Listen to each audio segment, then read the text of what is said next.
Sahabat-sahabat Kristus, salam jumpa dalam acara Sabtu Sarapan Bersama Tuhan. Adapun menu sarapan hari ini diambil dari Yohanes pasal 3 ayat 26. Lalu mereka datang kepada Yohanes dan berkata kepadanya, "Rabi, orang yang bersama dengan engkau di seberang sungai Yordan, dan yang tentang dia engkau telah memberi kesaksian, dia membaptis juga, dan semua orang pergi kepadanya."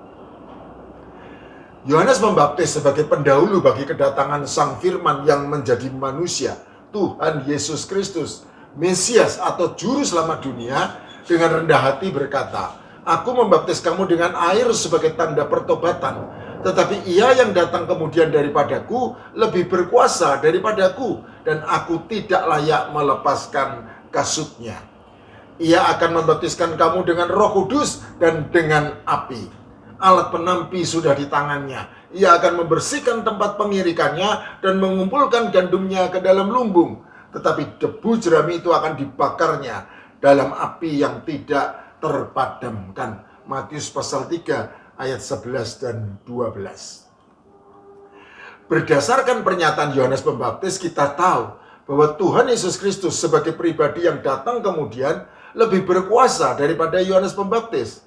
Dan itulah sebabnya tidak seperti Yohanes Pembaptis yang membaptis orang-orang dengan air, Tuhan Yesus Kristus akan membaptis orang-orang dengan Roh Kudus dan dengan api.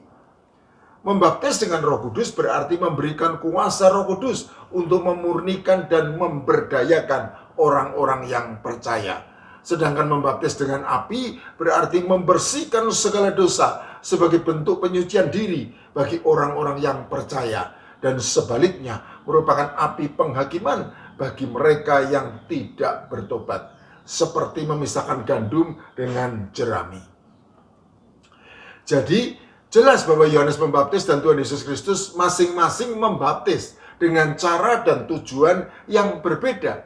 Oleh karena itu, pernyataan murid-murid Yohanes Pembaptis yang membawa kabar kepada guru mereka bahwa Tuhan Yesus Kristus juga membaptis, Yohanes pasal 3 ayat 26, menjadi suatu pernyataan yang mengherankan. Apakah Yesus membaptis dengan air sama seperti yang dilakukan oleh Yohanes Pembaptis? Sahabat-sahabat Kristus, sejatinya pertanyaan tersebut bukan merupakan pertanyaan yang mudah untuk dijawab.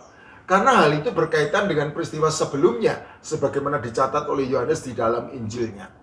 Sesudah itu Yesus pergi dengan murid-muridnya ke tanah Yudea, dan ia diam di sana bersama-sama mereka dan membaptis.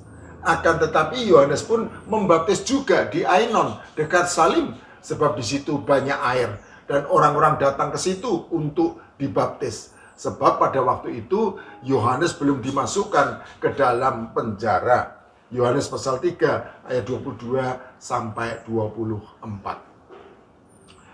Perhatikanlah bahwa baptisan Yesus diperbandingkan secara langsung dengan baptisan Yohanes Pembaptis dengan kata sambung "akan tetapi". Seakan-akan kedua baptisan itu sejajar atau sama persis, yaitu sama-sama membaptis dengan air. Jadi, bagaimana menjawab pertanyaan, apakah Yesus membaptis? Para ahli teologi Perjanjian Baru sepakat bahwa Tuhan Yesus Kristus tidak membaptis dengan air, sama seperti Yohanes Pembaptis. Pandangan ini memiliki dasar alasan yang kuat yang mengacu pada teks selanjutnya sebagaimana tercantum dalam Yohanes pasal 4 ayat 1-3 yang berbunyi sebagai berikut. Ketika Tuhan Yesus mengetahui bahwa orang-orang Farisi telah mendengar bahwa ia memperoleh dan membaptis murid lebih banyak daripada Yohanes, meskipun Yesus sendiri tidak membaptis, melainkan murid-muridnya, ia pun meninggalkan Yudea dan kembali lagi ke Galilea. Sahabat-sahabat Kristus, adalah logis untuk menganggap teks Yohanes pasal 4 ayat 2 yang berbunyi, meskipun Yesus sendiri tidak membaptis, melainkan murid-muridnya, sebagai semacam ralat atau koreksi terhadap kesalahpahaman orang-orang mengenai baptisan Tuhan Yesus Kristus. Sehingga dengan demikian, maka jelas bahwa yang dimaksud Yesus membaptis artinya Yesus memberi kuasa pada murid-muridnya untuk membaptis dengan air. Sama seperti yang dilakukan oleh Yohanes Pembaptis. Setidaknya ada 3 alasan pemberian kuasa Tuhan Yesus Kristus kepada para muridnya untuk membaptis. 1. Tuhan Yesus Kristus yang lebih berkuasa hendak memberikan perbedaan tegas antara Sang Mesias atau Juru Selamat dunia dengan pendahulunya yang menyiapkan jalan bagi kedatangan Sang Mesias ke dalam dunia. Antara dirinya dengan Yohanes Pembaptis yang membaptis sendiri semua orang yang datang kepadanya dengan air, sedangkan dirinya yang lebih berkuasa akan membaptis dengan Roh Kudus dan dengan api. 2. Tuhan Yesus Kristus tidak memberikan kehormatan kepada para muridnya dengan memberdayakan mereka untuk membaptis semua orang yang datang kepada dirinya, dan dengan demikian melatih dan mempersiapkan para muridnya untuk pelayanan-pelayanan selanjutnya. 3. Tuhan Yesus Kristus hendak mengajarkan hal penting bahwa sejatinya kuasa baptisan tidak terletak pada orang-orang yang membaptis, melainkan pada kuasa ilahi yang dilimpahkannya atas para muridnya. Hal ini ditegaskan dalam amanat agungnya sebelum ia naik ke surga.